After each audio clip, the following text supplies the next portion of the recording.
Creí que perseguir mi sueño me haría libre, pero terminé perdiendo a mi esposo, la custodia de mi hija y todo lo que alguna vez llamé hogar.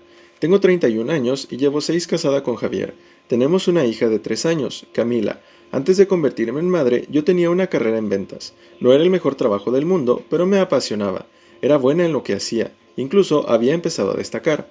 Cuando quedé embarazada, decidimos, o al menos eso creí entonces, que lo mejor era que dejara mi empleo por un tiempo. Javier trabajaba desde casa. Ganaba bastante más que yo, y tenía sentido que él se ocupara de la parte económica mientras yo cuidaba de la niña. Al principio no me pesó. Sentía que era afortunada, tenía un esposo presente, cariñoso y atento. Camila era una bebé sana, y yo me dedicaba de lleno a su cuidado. Pero con los meses empecé a sentir que me apagaba poco a poco. Mi vida se reducía a pañales, horarios, comida, la cuna, y lo que más me dolía no era eso, sino sentir que mientras Javier seguía creciendo en su carrera, yo me estaba desvaneciendo.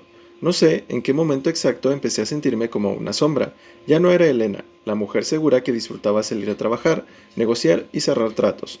Era solo mamá, y aunque amo profundamente a Camila, me dolía mirar al espejo y no reconocerme. 2 años después, por fin logré volver a trabajar en una empresa de ventas. El sueldo no era la gran cosa, pero para mí fue un renacer. Volver a arreglarme cada mañana, salir de casa, tener responsabilidades más allá de la maternidad. Era como recuperar mi identidad. Por primera vez en mucho tiempo me sentía que vivía de nuevo.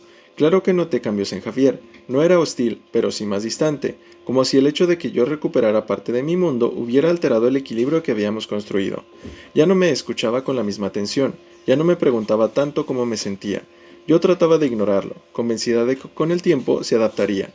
Fue entonces cuando mi jefe me llamó un viernes por la tarde a su oficina. Me ofrecieron una promoción, un puesto más alto, con un aumento del 20% en el salario. Sonaba perfecto, pero había un detalle imposible de ignorar. Era en otra ciudad, a 7 horas de distancia, y duraría 2 años. Patricia, una compañera con la que me llevaba muy bien, también iba a mudarse con el proyecto. La empresa cubriría algunos gastos, pero querían una respuesta inmediata. Mi corazón latía con fuerza. Era la oportunidad que llevaba años esperando, una forma de demostrarme que no había tirado mi vida profesional por la borda. Esa noche le conté a Javier. Después de ensayar 1000 veces cómo plantearlo, intenté sonar razonable, compartir la emoción, presentarlo como algo que también beneficiaría a Camila en el futuro, pero en cuanto mencioné que era en otra ciudad, su expresión cambió. ¿Y quién va a cuidar de nuestra hija? Fue lo primero que dijo. Le expliqué todo, que no estaría sola, que viajaría los fines de semana, que él ya había sabido manejarse cuando yo trabajaba, que serían solo 2 años, y luego estaríamos mejor. Le dije que lo hacía también por Camila, para darle un mejor futuro. Él no lo vio así. Esto no es una decisión de pareja, me dijo con frialdad. Esto es elegir tu carrera por encima de tu hija. Sentía que me acusaba de ser una mala madre solo por tener ambición. Discutimos durante horas. Me dijo que era egoísta, que ya no pensaba en la familia, que era fácil hablar cuando sería él quien trabajaría desde casa, cuidando de Camila y sosteniendo todo. Y entonces, en un arranque de desesperación, dije lo que nunca debí decir. Si no me apoyas en esto, prefiero divorciarme. Apenas terminé la frase, vi cómo se le borraba la expresión. No gritó ni me insultó, solo me miró como si no me reconociera. Así que si no hago lo que quieres, ¿ya no vale la pena seguir? Preguntó con una calma que dolía más que cualquier grito.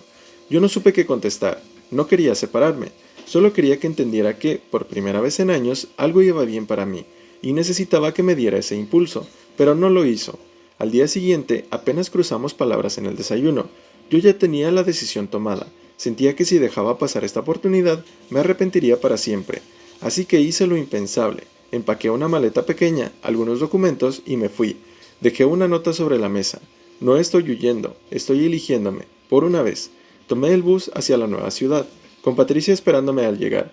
Iba con el corazón en pedazos, pero con esa voz interior repitiendo que iba a estar bien, que no era mala madre por querer tener también una vida propia. El viaje en bus fue un torbellino de emociones. Mientras el paisaje pasaba a toda velocidad por la ventana, repetía en mi cabeza que lo hacía por mí, por Camila, por nuestro futuro. Me convencía de que no estaba abandonando nada, que era solo un sacrificio temporal. Pero la verdad es que cada kilómetro que me alejaba de mi casa era como un recordatorio de todo lo que estaba dejando atrás. Patricia me recibió con una sonrisa cuando llegué. El apartamento que la empresa me había asignado era pequeño pero limpio, con una ventana enorme que dejaba entrar la luz de la tarde. Me abrazó sin hacer preguntas, como si supiera que esa mudanza era más que un simple cambio laboral. Era un escape. Los primeros días fueron un huracán de actividades: conocer la nueva oficina, adaptarme a los sistemas, entrenar al equipo. Me sumergí en el trabajo con una energía que no recordaba tener. Cada venta cerrada, cada reunión productiva, cada pequeño logro me devolvía un orgullo que había olvidado. Era como volver a respirar después de años bajo el agua. Claro que extrañaba a Camila. La llamaba todos los días, a veces 2 o 3 veces. Hacíamos videollamadas y ella me enseñaba sus dibujos. Me contaba anécdotas. Me decía que me quería. Cada vez que me preguntaba cuándo volvería, me partía el alma. Yo le respondía con promesas vagas, con historias inventadas, para que no sintiera mi ausencia tan dura. Al colgar, lloraba en silencio, pero me repetía que era lo mejor. Con Javier la relación se volvió distante, casi mecánica. No había insultos ni reproches, pero tampoco cariño. Me enviaba fotos de Camila, me avisaba de citas médicas o me hacía preguntas puntuales. Incluso cuando le pedí ayuda para completar el alquiler, aceptó sin discutir demasiado. Me dijo que no quería que su esposa viviera en un lugar indigno. Eso me dio esperanzas. Pensé que quizás aún me amaba, que tal vez solo estaba dolido. Con el tiempo empecé a construir una rutina. Patricia y yo salíamos de vez en cuando, un café, una cena con compañeros, alguna copa para celebrar el cierre de mes. Volvía a reírme, volvía a dormir tranquila. En el apartamento no había juguetes tirados ni llantos de madrugada. El silencio que antes me asfixiaba empezó a acompañarme. Fue en una de esas salidas cuando conocí a Andrés. No era alguien que destacara a primera vista, pero tenía una manera de mirar que transmitía calma. Escuchaba con paciencia, sin interrumpir, como si cada palabra mía tuviera peso. Nos cruzábamos en reuniones, charlábamos en los pasillos. Siempre tenía una broma sutil o un comentario agudo. No era invasivo, solo atento. Una tarde lluviosa se ofreció a llevarme en su coche. En el camino hablamos de todo: música, infancia, libros, trabajo. Me preguntó si estaba casada. Le dije la verdad. Sí, pero estamos separados. Me mudé por trabajo. Él lo sintió, como si entendiera mucho más de lo que yo estaba diciendo. No pasó nada esa noche, ni en las semanas siguientes, hasta que pasó. Después de una cena con el equipo, terminamos en un bar, riendo entre colegas. En algún momento, nuestras rodillas se tocaron bajo la mesa. No me aparté, y él tampoco. Nos miramos y sin palabras le di permiso. Nos besamos. Fue un beso breve, suave, sin explosión de película. Un beso cansado, de dos personas buscando sentir algo, aunque fuera por un instante. Esa noche me sentí culpable, pero también viva. No me enorgullece escribirlo, pero fue la verdad. No se trataba de Andrés, era yo.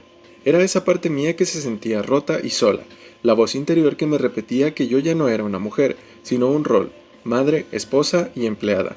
Nunca simplemente Elena.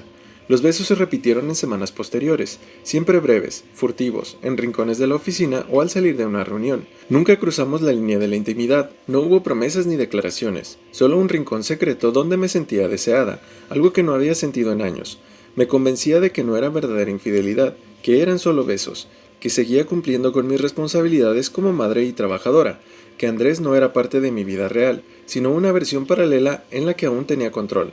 Pero la culpa empezó a filtrarse lentamente, como agua que se cuela por una grieta, y un martes cualquiera, mientras revisaba un informe, recibí un mensaje de Javier.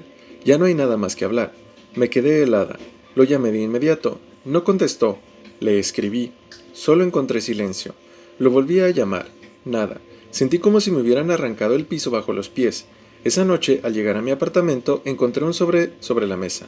Patricia me dijo que lo había entregado un mensajero.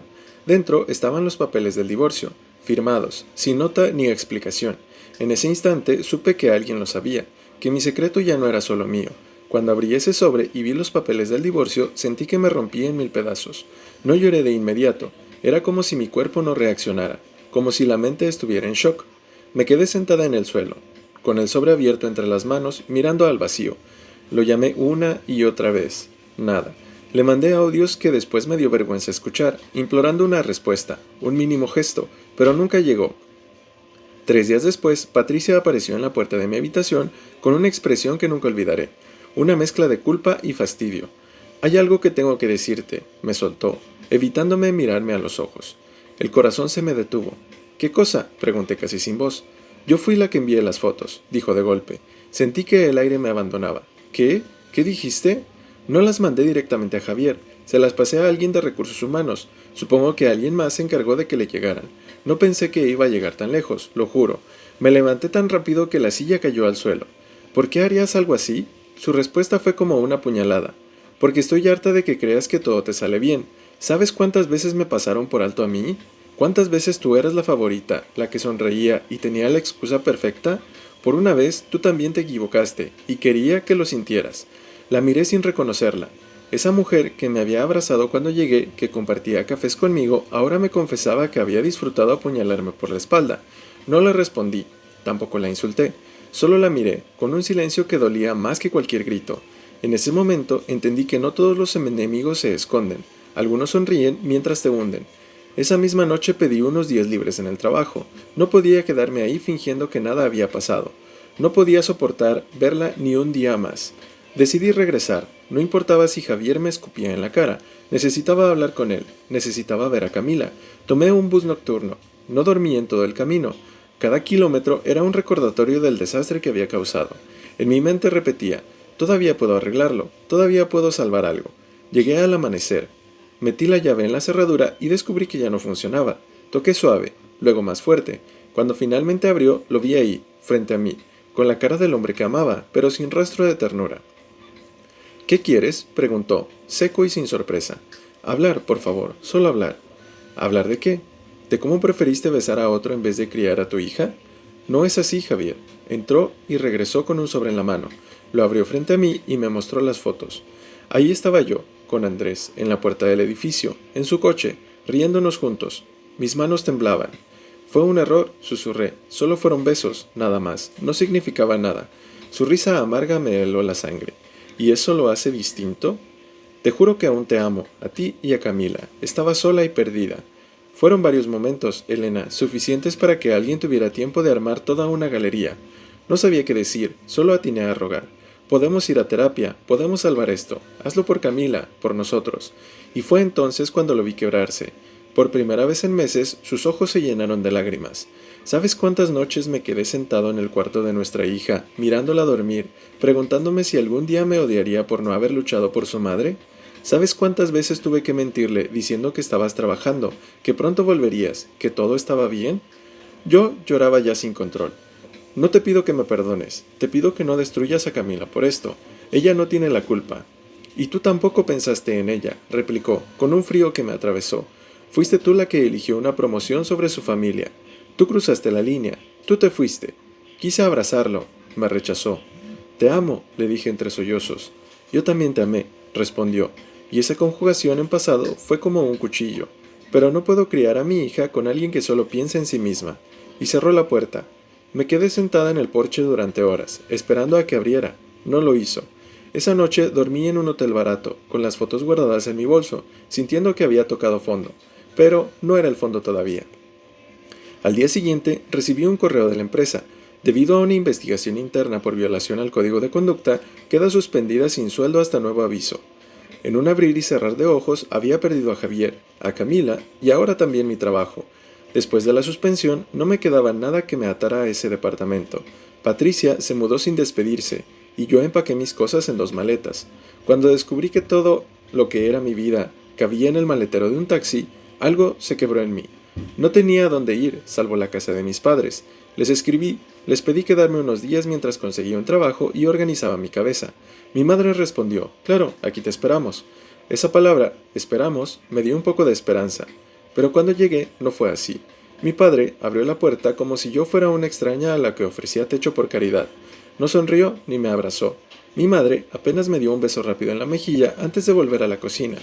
Nadie preguntó cómo estaba, ni mencionó a Camila. El silencio fue el primer castigo. Esa noche, durante la cena, el aire era tan denso que costaba respirar. El caldo sabía a reproche. Fui yo quien rompió el silencio. Javier quiere el divorcio definitivo. También va a pedir la custodia total. Mi madre bajó la mirada, y mi padre dejó la cuchara en el plato. ¿Y qué esperabas?, dijo seco. ¿Qué querías que hiciera? ¿Que se quedara contigo después de que lo abandonaste? ¿Te fuiste a otra ciudad y lo engañaste? Solo fueron unos besos, susurré. Mi madre se tapó la boca con horror, justo cuando mi padre golpeó la mesa con la mano. ¿Y eso lo hace mejor?, gritó. ¿Crees que eres una niña? ¿Que solo un beso borra todo lo que hiciste? Tenía derecho a crecer también. Contesté entre lágrimas. Él no me apoyó. ¿Y eso justifica que tires a tu hija y tu matrimonio a la basura? Me devolvió la pregunta como una sentencia. Yo no pude más y lo acusé de ser machista, de ponerse del lado de Javier solo por ser hombre.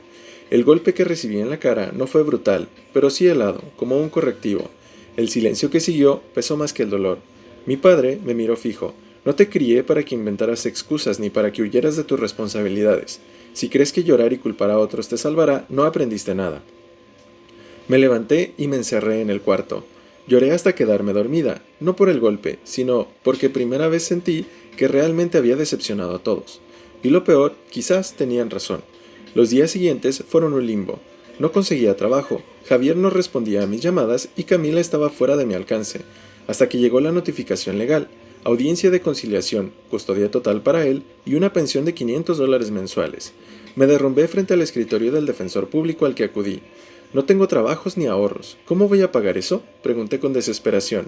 Él me miró con un cansancio profesional. Pelear sería tirar el dinero que no tiene. Él puede demostrar que fue el cuidador principal, que tiene estabilidad. La niña está mejor con él.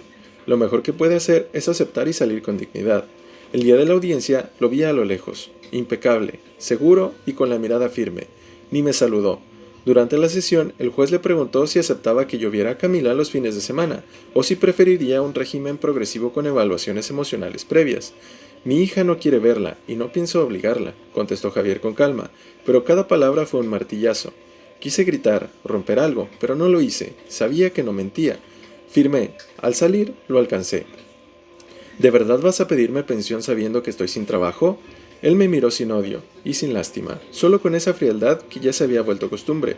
No es por ti, es por ella, y es lo mínimo que puedes hacer. ¿Nunca me vas a perdonar? Pregunté con un hilo de voz. No, pero eso no es lo peor, dijo. ¿Entonces qué es? Y me atreví. Me sostuvo la mirada y por primera vez en meses, lo peor es que ya no siento nada por ti, ni odio, ni amor, nada. Esas palabras me destruyeron más que cualquier reproche. Firmar la custodia fue como arrancarme una parte del cuerpo sin anestesia. No lloré en la sala, no podía darles ese espectáculo a todos los que observaban, listos para juzgar cada gesto. Me repetí en silencio, es lo mejor para ella, es lo mejor para ella, aunque en el fondo supiera que era mentira. Salí de ahí con la certeza de que ya no quedaba nada por salvar. Después de la audiencia me quedé sin rumbo. Mi padre no fue, mi madre no me escribió. Y Andrés, el mismo Andrés con el que había compartido esos besos furtivos, me bloqueó de todas partes después de que Recursos Humanos no suspendiera a los dos.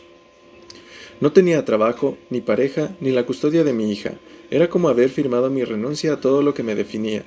Días después vi a Javier en el supermercado. Iba con Camila. Tenía una bolsa de pan en la mano y la tarjeta rechazada en la caja. Mi niña me miró y por un segundo sus ojitos brillaron. Levanté la mano para saludarla, pero bajó la cabeza y se escondió detrás de su padre. ¿Podemos irnos?, la escuché decir. Él no la obligó a saludarme, no me miró con desprecio ni con rabia, solo con indiferencia, y eso dolió más que cualquier insulto. Me quedé clavada ahí, con la bolsa a medio pagar, sintiendo que me habían atravesado con una lanza invisible. Volví a casa de mis padres. Nadie me preguntó cómo me había ido, nadie me ofreció un té. Me sentía como un mueble viejo en un museo, una pieza rota que nadie quería mirar demasiado. Pasaron semanas así, enviando currículums que nunca respondían, caminando por calles donde la gente ya sabía mi historia. Cada vez que veía a una madre con su hija, el estómago se me encogía. Empecé a pensar cosas que no me atrevo a decir del todo, hasta que una tarde llegó una carta. No era de Javier ni del juzgado, era de Camila. Con su letra infantil y dibujos torpes me escribió: Mami, me porté bien, papá dice que pronto puedo verte. Vamos a dibujar juntas. Lloré una hora entera. Le respondí con cuidado, con amor, mandándole dibujos, pegatinas, pequeños cuentos. Era como respirar después de tanto tiempo bajo el agua. Un hilo delgado pero suficiente para mantenerme en pie. Le escribí también a Javier. Gracias por dejarme hablar con ella. Lo valoro. Su respuesta llegó horas después. No lo hice por ti, lo hice por ella. No confundas las cosas. Fue entonces cuando lo entendí. Javier ya no me odiaba, pero tampoco me amaba. Simplemente no sentía nada. Y después de tantos años juntos, después de haber formado una familia, esa indiferencia era la herida más cruel. Han pasado 8 meses desde que todo se derrumbó, y aunque derrumbe suena demasiado rápido, lo mío se desmoronó lento, como un castillo de cartas vencido por su propio peso. Ahora alquilo una habitación pequeña en el centro, trabajo como asistente en una tienda de electrodomésticos. No es lo mío, pero me da para comer, pagar la pensión y enviarle algún detalle a Camila. Me ha escrito 2 cartas más.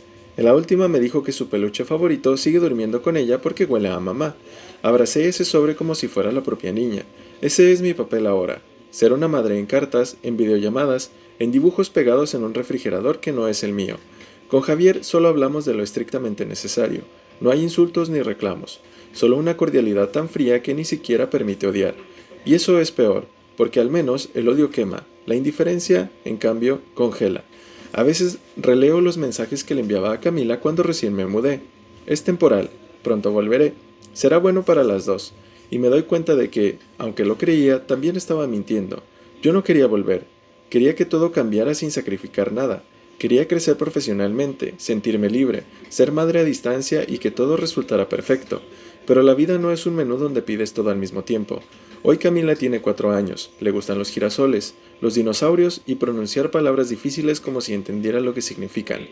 A veces sonríe en las videollamadas, otras veces no quiere hablar. No la culpo, tiene derecho a construir su propia versión de mí. Solo espero que cuando sea mayor quiera conocer la versión completa, la de su madre que la amó, que la perdió y que aún le espera. Me repito una y otra vez, solo quería que me apoyaras. Pero quizá lo que estuvo mal fue esperar que me apoyara mientras yo me iba. Porque al final apoyar no es solo decir que sí, es resistir juntos, incluso cuando uno de los dos se tambalea. Yo me fui creyendo que volvería con una medalla y regresé con una cicatriz.